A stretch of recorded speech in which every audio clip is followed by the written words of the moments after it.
Hey guys, BuildZoid here, and today is going to be a little channel update video just because there's a bunch of stuff sort of happening that I figured would be worth sort of addressing. And anyway, let's just get right into it. So the first piece of news for AHOC is that Alza requested that I return all of the CPUs they had loaned to me. Apparently they're doing some kind of inventory reorganization or something. I honestly don't know the details. I was just told the 7940X, the 2700X, and the 2400G have to go back. So I no longer have those CPUs, which is a pretty major problem considering I have three X299 motherboards and one 7740X, and one of those motherboards doesn't actually work with KB like X at all. Then I have still a bunch of AM4 motherboards. I never really like that. A lot of this could be blamed on me just being really slow to get slow to work through things, but I mean, I don't know. It's like, I don't think I really have competition as far as covering the stuff I cover. So it's like, why would I rush? It's not like somebody's going to release this information before I do. Or at least not going to release the information I want to release before I do, because, yeah, that's kind of the nice thing about sort of being your own thing.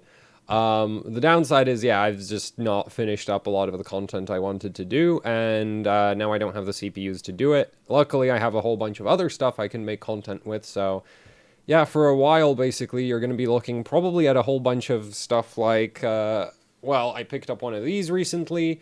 I still have the 1080 Ti, the palette card. I have a 7950 that I want to mess with, a bunch of 780 Ti's. I have boards for days to mess with, so they're just very old. So, yeah, you're kind of gonna have to get used to the fact that, well, I also have the Z390 Gaming 7 from Gigabyte and the 8086K, so I guess I could do some stuff with that.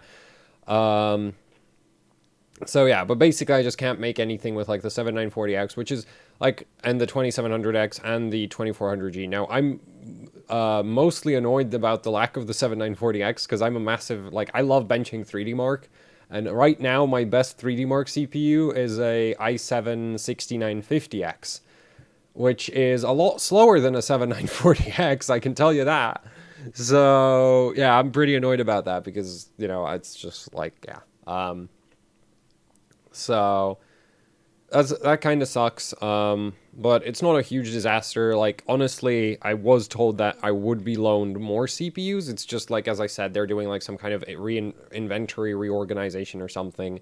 I don't know the details, but it's not like they're not gonna send me more stuff in the future. It's just like currently they're reorganizing, and so they can't really have you know, hardware sitting at random in random places, like say my place. So yeah, and but yeah, it was awesome that, you know, I still got all these CPUs for free, because that really did, you know, like, honestly, the 7940X especially is just like, that's like, if I had to buy that, that would have been like a huge negative for the channel in terms of how much stuff I would be able to do, because it just, like, that would lock up so much money in one CPU that it would kind of suck. So yeah, but the downside to that is also, if by some miracle I now get an RTX 2080 Ti, that I don't have a CPU to bench it with, because, like, honestly, even on the 7940X, is just because, like, looking at some of the other like, if you look at some of the other YouTubers' physics scores with like 7980 XEs and like the more higher core count CPUs, they're not faster, that like that much faster than what I can get out of the what I was getting out of the 7940X, just because I have better memory settings. I had a better I had the operating system slightly better set up, and so honestly, like, I was doing easily 35,000 points on the physics score with the 7940X at like 4.9 gigahertz, easily 35,000. So yeah, and now that I don't have it, it's just like I'm stuck with a chip that at best does like 29,000 maybe-ish, kinda, I think. I've not benched the 6950X in a while. Actually, it might be more like 27K. So, you know, big loss in score right there, and I'm really annoyed about that, because now it's like I can't benching even the 1080 Ti SLI is just like, is not gonna go anywhere, because I'm gonna have a ginormous GPU score and no CPU score to back it up. So that's gonna suck. So basically, benchmarking 3D Mark for a while is kind of off the table. At least for like really fast GPUs, because obviously if you're benching something that's really, really slow, it doesn't actually matter that much if your CPU score, like if you have a GPU score of 10K and your CPU score is 50K, it doesn't really make much more of a difference than if your CPU score was 30K or 25K or whatever like that. So, you know, it's not like I can bench some of, like I can still bench all the old stuff I have lying around. It's just like I can't really bench the 1080 Ti's because now I don't have a CPU like worthy of matching them. So that's kind of annoying.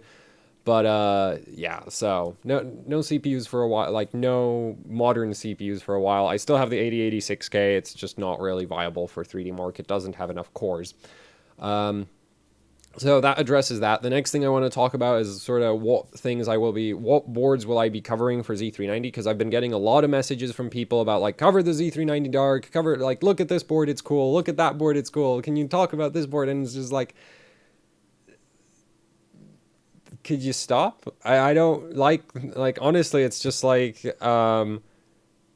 because like the problem I have with this is like, obviously I want to cover the boards. Okay, that's like, I'm not in this because, like, I'm not in like, I don't run AHOC and I don't do all of the motherboard testing I do because it pays a lot of money. It really doesn't. It's just, I enjoy testing motherboards. I'm weird like that, okay? That's just, I like testing things. So, yeah, and it's just like, so, you know, getting all of these requests to test various boards is just like, could you just stop telling me things I already have kind of planned? But anyway, so for Z390, I do have I'm going to be doing a bunch of PCB breakdowns for Gamers Nexus, because they have a lot more motherboards than I do, just because they're bigger, so they get samples, and I don't, because, well, also Steve is probably a bit better at like handling relations with various companies, whereas I'm kind of just like, oh, this sucks.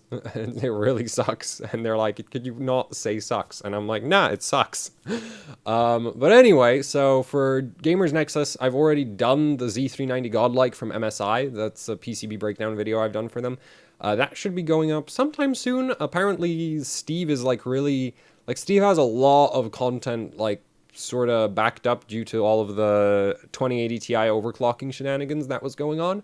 So yeah, I'm not sure when that's going to be coming out. I also know he has a Z390 master board from Gigabyte, so I'm going to be doing that one as well for Gamers Nexus. So that's going to be going up on their channel. They have I think they also have a Z390 Tai Chi. So I'll probably be doing that as well, and then they have like a couple other Z390 boards, so I'll be doing those too. Now, for my own channel, Gigabyte's been really, really cool. They actually offered to send me a board. So I'm probably going to be, well, no, I'm going to be getting the Z390 Elite. They've honestly been kind of pushing me towards getting like a Z390 Pro board or something, but I'm really more interested in like because like Gigabyte has made good high-end motherboards in the past. It's just like, I think most people are more interested in motherboards that, you know, don't break the bank when you buy them.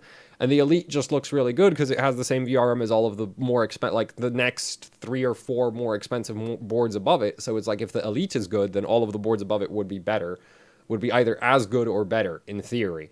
If they aren't, then that's a major problem, but I won't be able to test that. So yeah, so Gigabyte should be sending along a Z390 Elite. Then EVGA, well, more like, I've been talking to Kingpin about the Z390 Dark for a long time now, and I am super excited for that board. And I am almost certainly getting one of those to basically give them some feedback, because they're really, really working on that motherboard a lot to like polish it to be like the best Z390, the best overclocking Z390 motherboard ever. Like, that's the actual goal for that motherboard, is like, and honestly, with what they did on the X299 Dark, I'd say the X299 Dark is probably, or pretty much, the best X299 motherboard ever. I think the only motherboard that even kind of gets, like, close to it is probably the ASRock X299 OC Formula.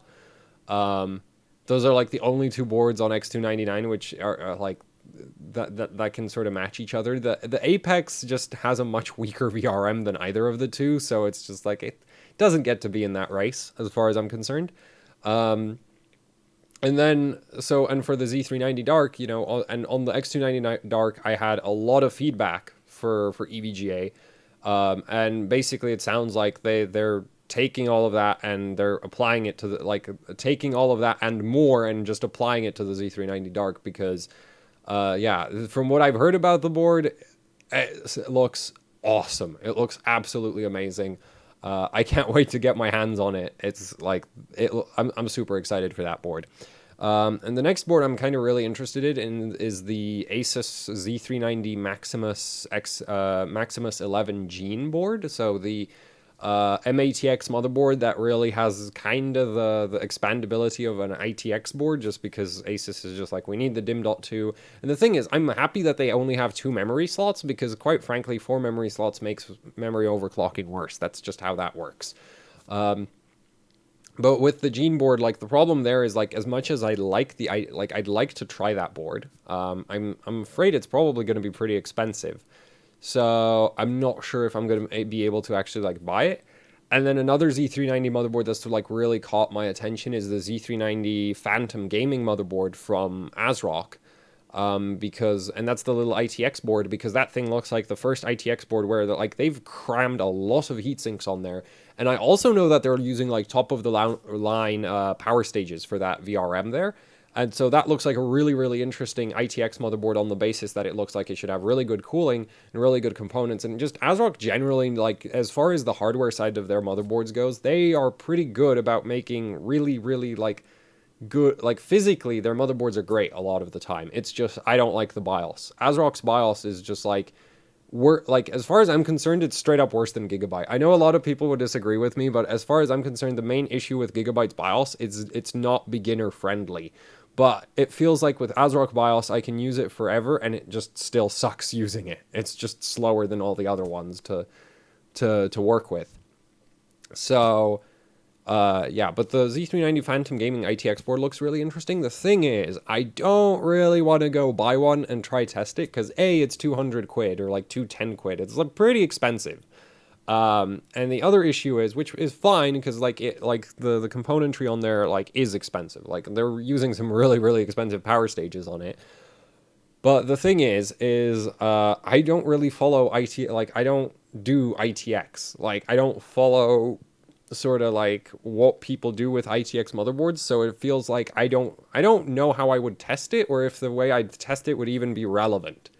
So, you know, it's kind of an issue. It looks really good, and unless I had, and I, like, the one thing is, obviously, if I had a bunch of other ITX motherboards to compare against, then, you know, it would be like, okay, at least it's, like, definitely better than all of the other ones, and that alone would already be, like, a selling point. But the thing is, I really don't want to go out and buy a whole bunch of ITX boards. That it's really that simple. So, yeah, that's kind of a problem there. But that looks like probably the best ITX motherboard out there. It's just like I don't want to say for sure that it is, because I've not tested it, you know. And like, ASRock in the past has made boards where they put like this much thermal pad under the VRM heatsink because, I don't know, manufacturing tolerances. No, they actually had one version of the board where they used a normal thin thermal pad, and then they had one version where it was super thick, and it's just like, why would you do that? I don't think that's actually, like, that's realistic for this board, but it's just like, there's always nasty surprises. Well, a lot of the time you get nasty surprises with things, so yeah, I'd be reluctant to basically recommend anything without trying it myself. Now, the last thing sort of worth talking about with Z390 is the 9900K, because I guess, like, hopefully I'll get one on loan from Alza, as I did for, like, the 7940X and everything. But maybe I'll have to buy it. I'm not sure. I'd prefer not to buy it just because it's so damn expensive. But yeah, that's definitely kind of a problem right now. Is just like the 9900K is expensive. Z390 motherboards are expensive. You know, all of this just came out, and I don't have a lot of the CPUs I had before, so it's like maybe I'll have to buy the 2700X. Like, the 2400G I can actually get for, like, really, like, I know where to get one for pretty damn cheap if I get lucky. It's just a matter of time for one to show up. and it won't be a problem. So the 2400G I'm not too annoyed about, but the 7940X, the 7 and the 2700X are kind of a problem, just because they're much more expensive. So, and like the 2700X is like one whole Z390 motherboard. So the way I'm looking at it is like I could buy a 2700X or I could test a Z390 board. And then the 9900K is like several motherboards. So at that point, it's just like, yeah, I really don't want to buy that. So yeah, that's just kind of a lot of problems right there, with CPUs right now. But yeah, so like the thing is I still have the 8086K and I can still test boards with the 8086K. It's just not going to be anywhere near as hot as a 9900K. So it'll be rather interesting to it would be better to test with the 9900K, but if I don't have one, I mean I can't test with it. So yeah, that's kind of difficult, and I really don't plan to buy any of the 9 series. 9000 series Intel CPUs, just because, I mean, I think the 9700K is honestly a really cool CPU from a sort of, like, an 80, as far, like, as a successor to the 8700K, it makes a lot of sense to me. The 9700K does, okay? So you don't have hyper-threading, so it'll clock higher because there's less thermal density. You have 33% more cores, which is roughly the same impact as having hyper-threading on a 6-core. So quite frankly, if you compared the multi-threaded performance between a 9700K and an 8700K, it should be the same. The 9700K will just run way cooler than an 8700K because it's soldered and it doesn't have hyper-threading. Like, hyper-threading does make a pretty big difference to your thermal density because it just makes each core do more work and run hotter. So the 9700K is honestly, like, I know a lot of people are annoyed that there's like an i7 with no hyper-threading, but quite frankly, as far as I'm concerned, that's just a name. Intel could have just as easily made the 9700K, the 9650K, called it an i5, and still charged $380 or whatever it is that they plan to charge for it. So from that perspective, like, I don't see a problem with the chip not having hyper-threading. It's still, like, it's a pretty cool CPU in terms of the capabilities. It's just irrelevant for competitive benchmarking because the 9900K has hyper-threading, and so it's going to win all the multi-threaded benchmarks because they're ranked by cores, not by threads. So that's kind of that. But yeah, so that's kind of all of the Z390 stuff right there. And then the next thing worth addressing is that towards the end of this month, there is actually between the 25th and the 28th of October, there is a gaming convention. I think it's a gaming convention. I'm not exactly sure, but there's an event in the Czech Republic called, in Prague, called 4Games, and the Alza OC is going to be there. There's going to be me, Elkim, and I think Alex at Row, and we're going to have 9900Ks, we're going to have LN2, and I guess we're going to have our own, like, booth, and we're going to be doing some LN2 overclocking on 9900Ks. So I'm going to be going to that. So yeah, I'll see if we can live stream it. Maybe I'll just take some videos with my phone or something and upload those. Could be pretty interesting. And yeah, since it's like a public event, I mean, if you're a fan of the channel and you're going to 4Games, I mean, you can stop by. I'm going to be incredibly awkward in real life because I don't really I'm not a very people person.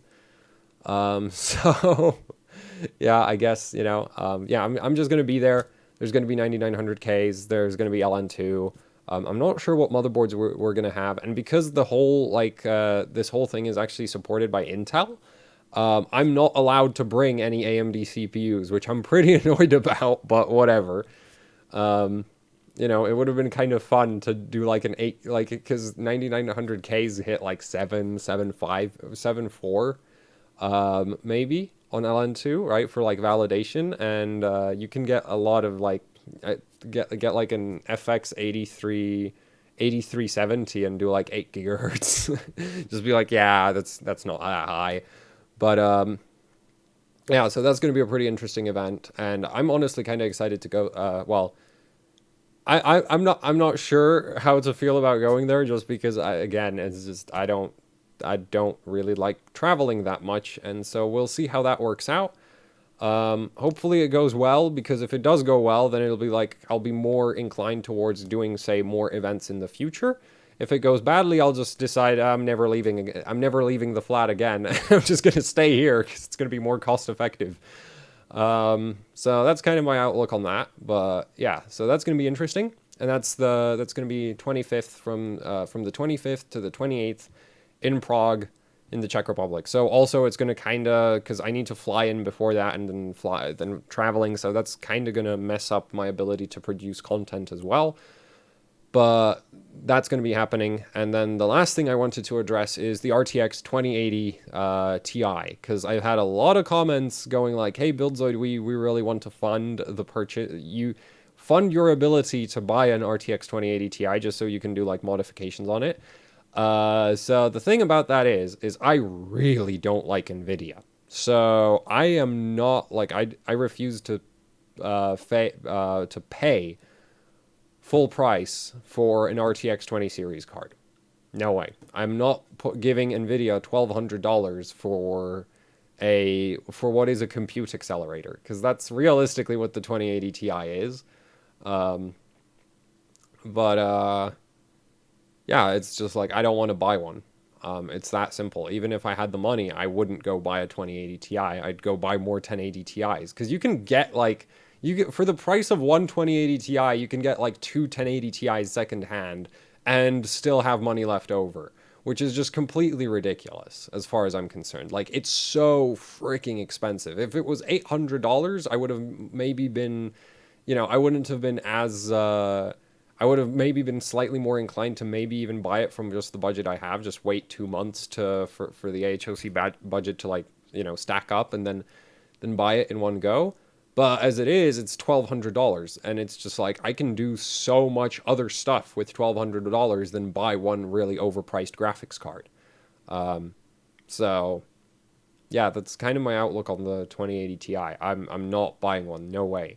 I have been kind of nagging Steve from Gamers Nexus about, like, because he's obviously doing the little the overclocking competition between all the YouTubers, and I've been and he wants to take his cards on dry ice, and I've been like, hey, Steve, I can like take the power limit off, and I can also give you voltage control, which, especially on like, once you're on dry ice, the card will start scaling with voltage a little bit, not a ton, but it should start scaling, and at that point you'd also want no power limit, and it's just like, so I have been basically going like, hey, you could like send it over, I could mod it and send it back, and he's just like, you're gonna break it, Buildzoid, aren't you? It's just, well, no, the bigger problem is actually it would probably get like caught for, I'd probably have to pay like customs on the cards, so that would still suck. But yeah, I have no plans of my own to purchase an RTX 2080 Ti, even if I had the budget to do it. So yeah, and that's kind of that's it, really. And this is very much unnecessarily long, but that's kind of that. So yeah, basically, I don't have the 7940X, I don't have the 2700X, I don't have the 2400G anymore. I'm going to be doing a whole bunch of Z390 motherboard PCB breakdowns, and I'm going to be actually testing a couple, like, definitely going to be testing the Z390 Elite, and almost certainly going to be testing the Z390 Dark as well from EVGA. I'm super hyped for the Dark. The Dark looks amazing. Probably going to be the best Z390 motherboard, period, just out there, because, like, seriously, like, the amount of effort that they're going to with that board is incredible. I'm going to be at 4 games in between 25th and 28th. And then I don't plan to buy an RTX 2080 Ti, even if somehow I had enough money to do it, which I don't. So yeah, that's it for the channel update. And I guess thanks for watching. Like, share, subscribe, and see you in some real content eventually. Which I should just upload a real video, like a real content right after this video. I hate uploading videos like this. They feel like stat padding, though this is actually stuff I wanted to talk about. So yeah, that's it for the video. Thanks for watching, and there's the stop button. Goodbye.